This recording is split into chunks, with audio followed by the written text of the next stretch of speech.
તો આપણે જે મગફળી બાફીને ખાઈએ છીએ, અહીંયા મગફળી આ રીતે કેનમાં આવે છે અને એમાં મરચાવાળી ફ્લેવરવાળી અલગ અલગ પ્રકારની આવતી હોય છે.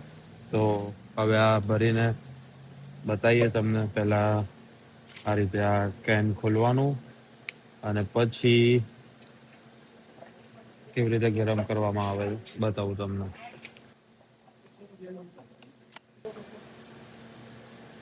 તો તીખી તમતમતી મગફળી. તો આ મગફળીના આ રીતે બોઇલર છે એની અંદર નાખી દેવાની. અંદર છે થોડી રિફિલ કરી દેવાની. આ રીતે આપણે જમણવારમાં જે રીતે દાળ ભરીએ એ રીતે ભરી દેવાની સૂપની જેમ. અને સરસ મજાની મગફળી ગરમ થાય એટલે તૈયાર.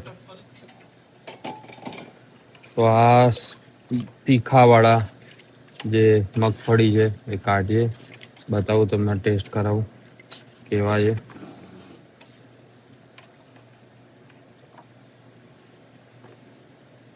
મોટી મગફળી છે આપણા કરતા. તમે જુઓ, આ જે છે મગફળીનો દાણો જો મોટો આપણા ત્યાં હોય છે ઘણી બધી, એવો જ કાઠિયાવાડમાં આપણે ખાઈએ છીએ. એ મોટી મગફળી છે. ટેસ્ટ એકવાર ટેસ્ટ કરીને બતાવું કેવો ટેસ્ટ લાગે. તો આ મગફળી લીધી, દાણો મોટો દાણો છે અને એકદમ ટેસ્ટી છે. હવે રેડ પેપર આ લોકો જે કે તીખું કરવા માટે નાખેલું છે, અંદર મીઠું છે અને બંનેનો ટેસ્ટ જોડે જોરદાર આવે.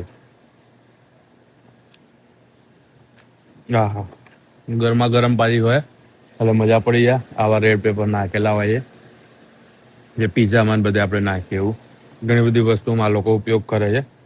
પણ એના કારણે અફલાતુન ટેસ્ટ આવે છે, મજા પડી જાય ખાવાની. અને પછી બાફેલી ગરમ ગરમ હોય પેલામાં બોઇલ થયેલી એટલે ઓર મજા આવે.